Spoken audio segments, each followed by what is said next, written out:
Hello, hello. Good afternoon. Welcome back. I'm Claire. This is Purple Poppy. And today we are making book page paper. Now, I've got these three tags here because this is what I used my last book page paper for. And I'll explain that to you in a minute. Okay. So, book page paper is what I'm doing. And using maybe some die cuts if we get that far. So if you're like me, you've had books and you've used the covers to make journals and you are left with lots and lots of book pages.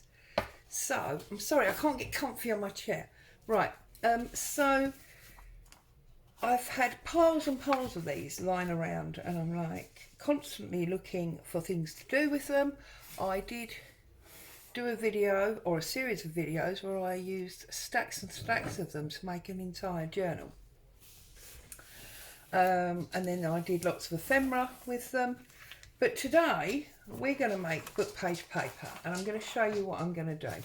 Because I have realised that by gluing these together in a cross hatch formation, and I'll show you what I mean, it becomes very, very strong. So I'm going to take my first book page. I'm working on a plastic bag today because I don't want glue all over my desk. And I'm going to run my Pritt stick just down one side like that. And it doesn't matter, you can turn these pages around. You don't have to have all the font going the same way because we're not going to see a whole lot of that font when we're finished. So I found that for me, I mean obviously you must do whatever size feels right for you, but I found that 3 across and then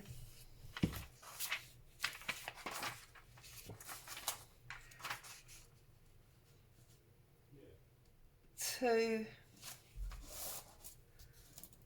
the other way, so 3 portrait and 2 landscape was what worked best for me, and I'm overlapping it here in the middle. That doesn't matter, just going to pick it up and put a line of glue to hold it down.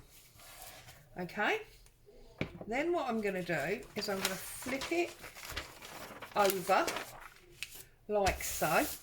All of this inking and gluing actually adds to it, so don't worry about that. And I'm going to do it again, so I'm just going to glue around the frame. You don't have to stick these perfectly, just enough to hold them in place. So you see these ones were landscape and the one on top I'm doing portrait, and that's what I mean by cross hatching. It makes sure that your seams are not all in the same places, and by doing that you make it twice as strong. Okay,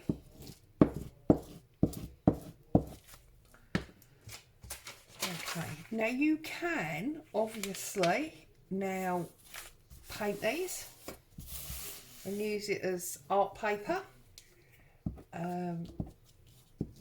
You could gesso over it to give you a blank to work on, but I'm actually going to be using napkins. So line it up on the outside and on the top. That's the only measurement that really matters. Just align that one slightly. Like so. I've just got some of the glue down the spine, that's all. Okay, and then obviously the 2 at the bottom, these go landscape again. Whoops.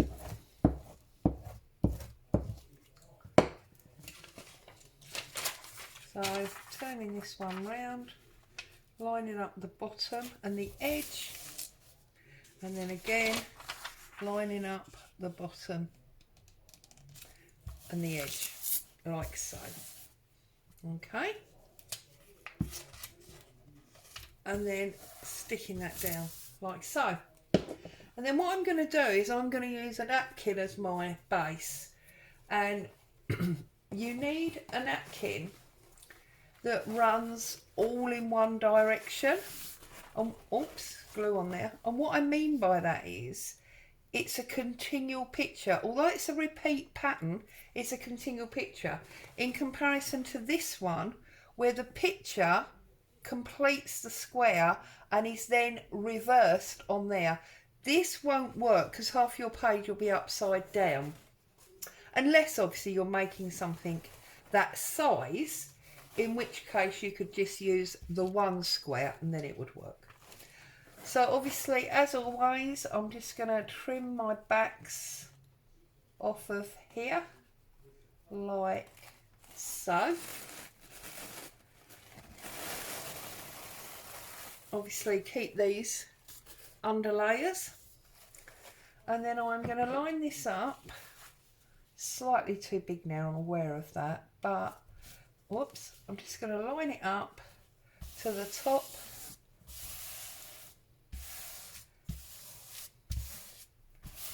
like so.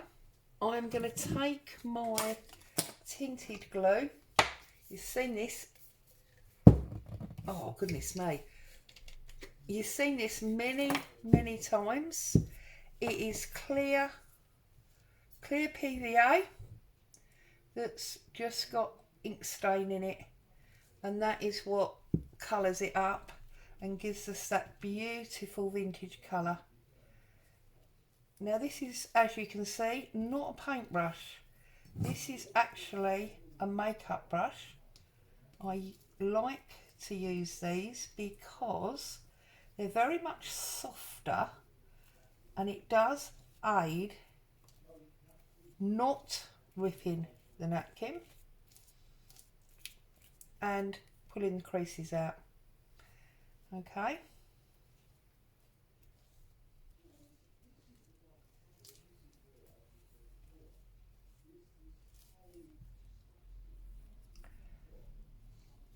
So just covering this completely, pushing from the centre out. You know that, anyone that's worked with napkins, you know it aids your life. If you push from the centre out, and obviously, whoops, got a little tear there. You can see where I've been and where I haven't, what a difference the tinted PVA makes. Okay, last little section here. Obviously you will need to make sure this is completely dry before you use it. Now, those of you that are impatient, obviously you can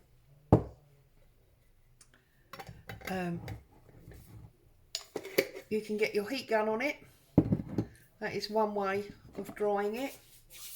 Or you can set it to one side, as I will, and let it dry naturally. And like good old-fashioned blue pizza, here's one that I've done earlier. So you can see that this is the edge here where the napkin ran out. Okay, so I'm just going to trim that across there like that. You can save that if you want to, or throw it away.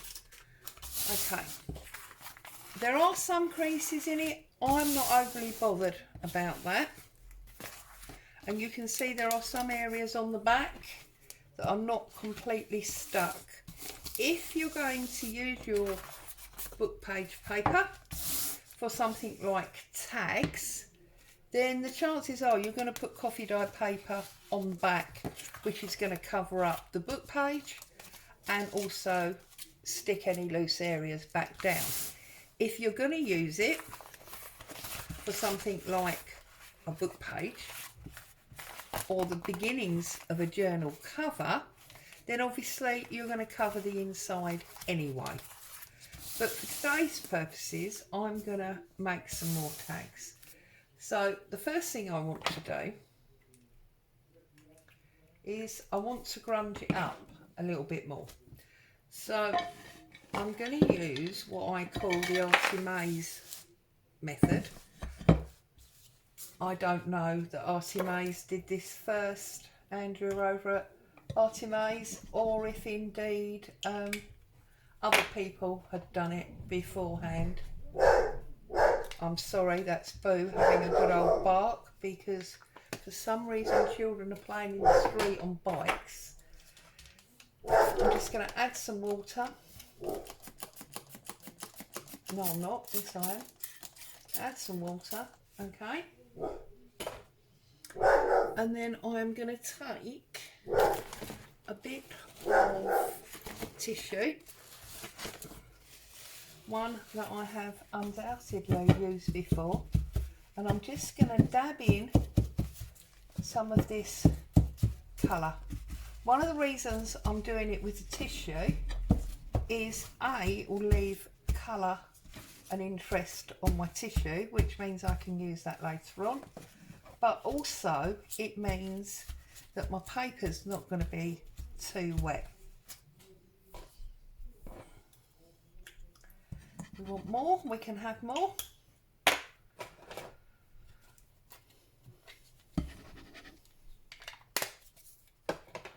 Okay, a little bit of water. Also, you could use the, I believe she calls it splodging.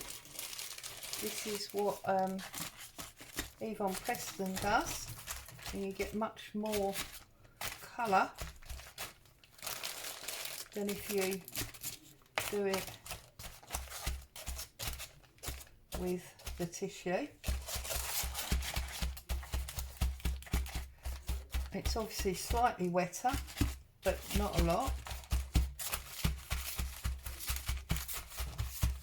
Dabbing it on and off, and then we'll have some of the green. And I'm going with green and brown mainly because, you know, there's the brown dye in the glue, which has given the vintage look, and obviously the trees are green.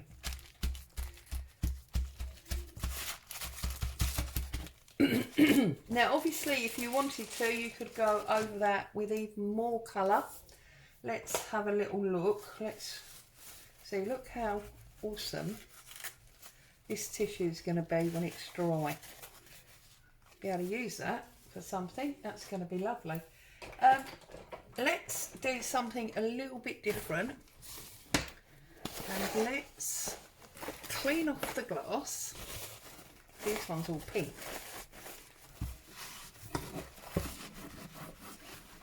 Clean off the glass, and let's put in some red and some pale pink. Okay.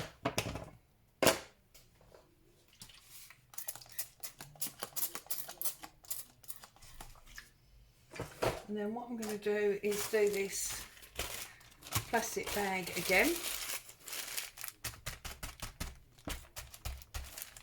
This is very pale pink, so you don't see a lot of it, but it is in there.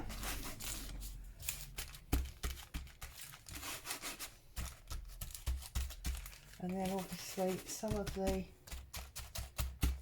darker pinky red colour.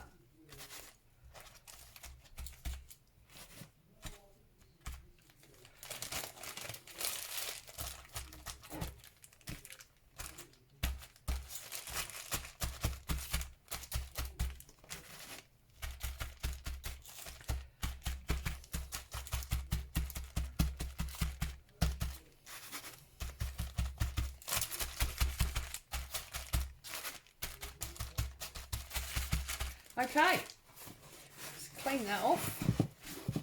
Let's get rid of that because we don't need that anymore. So now we've got beautiful. And the book page is so far in the back that you can hardly read that, okay? So what you need to decide now, obviously, is what you're going to do. If you're going to be making tags, then obviously you need to cut down to your tag size. So let's cut a strip off and make a couple of tags, and I'll show you how that works. So I want this side, so I'm going to turn it round and I'm going to cut it at 3 inches.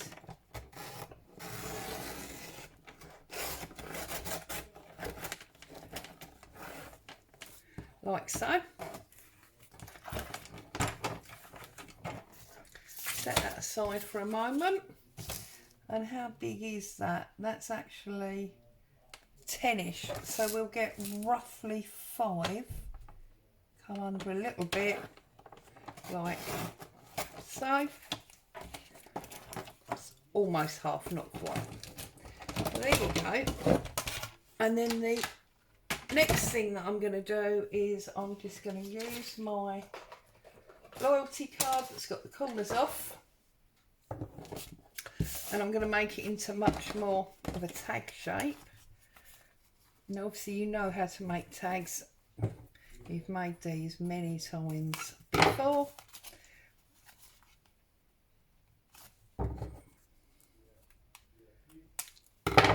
Just going through the process, okay? This one's a little bit damp, could do with a bit more drying, but ho-hum as it were. And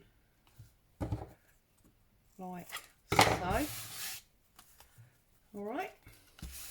And then what I've got here is I've got a number of die cuts.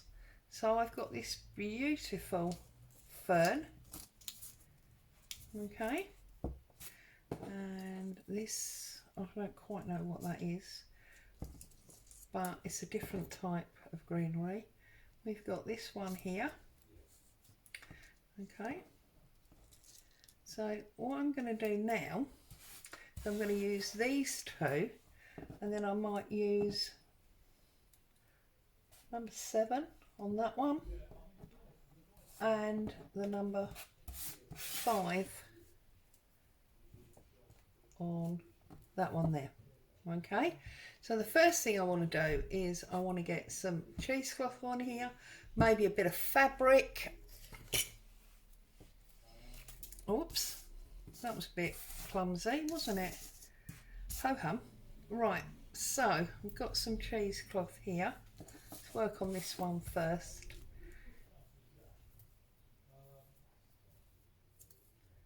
So we've got a bit of cheesecloth there, and I'm just going to trim that about there. Okay, so that's going to be that one, like that. And again, you see we can still see through.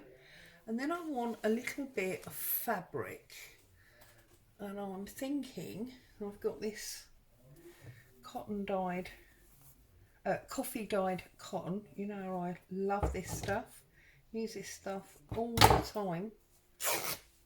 If anybody asks me what should you have in your stash, this would be my answer. Get yourself some good quality calico or linen and get it coffee dyed, because it just lends itself to absolutely anything. You can stamp on it, you can excuse me, you can tear it up to be rough on all of your makes. It's just wonderful. So I'm just thinking, do I want to angle that maybe a little bit more? Whoops, like so that I can put my number 5 down the bottom there, or do I actually want something under my number 5? I have got here some coffee dyed book page, so I'm just book page, music paper. So I'm just going to cut myself off a piece of that and get rid of the excess top, because we don't want that, or the excess sides. Right, now let's have a look. Now that number 5 is actually quite small, so I think if we go there,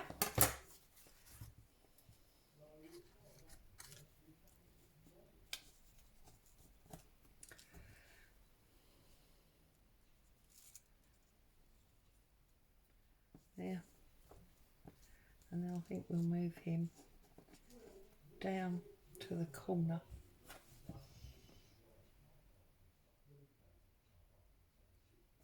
So all I'm going to do now is I'm going to trim this, because that's a little bit tall for my liking. I'm going to trim that about there. So let's put this one together. So first things first, I'm going to lift these off, and where it's a little bit damp, that cheesecloth was already semi-stuck. I'm just going to run some pricks through the middle, and then I'm just going to apply that back on. Okay, I'm then going to prick stick on my fabric. I've told you many times, in my opinion, one of the best things to stick fabric to paper is prick stick. It bonds like there's no tomorrow. Okay, let's get a little bit of ink around this music page. Just ink up the edge of that before we stick that on.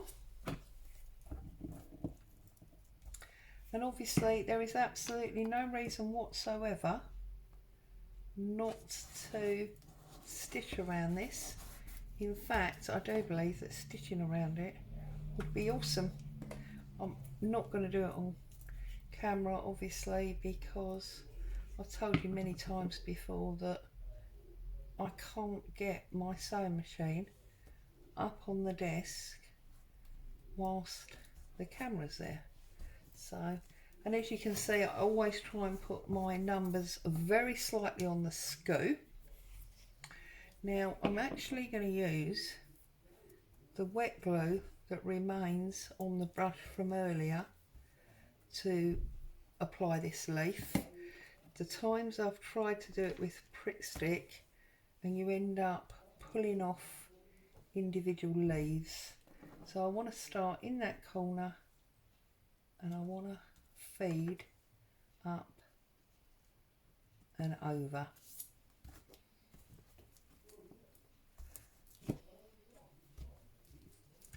There you go. Now obviously that needs to sit and dry, but when it has, I will be inking up the edges, putting my grommet in, and maybe even stitching it. So there you go, that's the first one. And then this second one, I'm going to do similar, but obviously not the same. We don't ever want it to be identical. So I've got a bit of cheesecloth here. Again, put some glue. Now obviously there's no reason, even though it's tag shape, that you can't use this as a pocket or a tuck spot, in which case you wouldn't need to worry about covering the bottom. But if you want to use it as a tag, it would always be an idea to put some coffee dyed paper or something on the back to cover up the book page. I've just broke off another piece of the cotton, but this time I think I'm going to run it across the bottom to get rid of them strings. So I want it about there.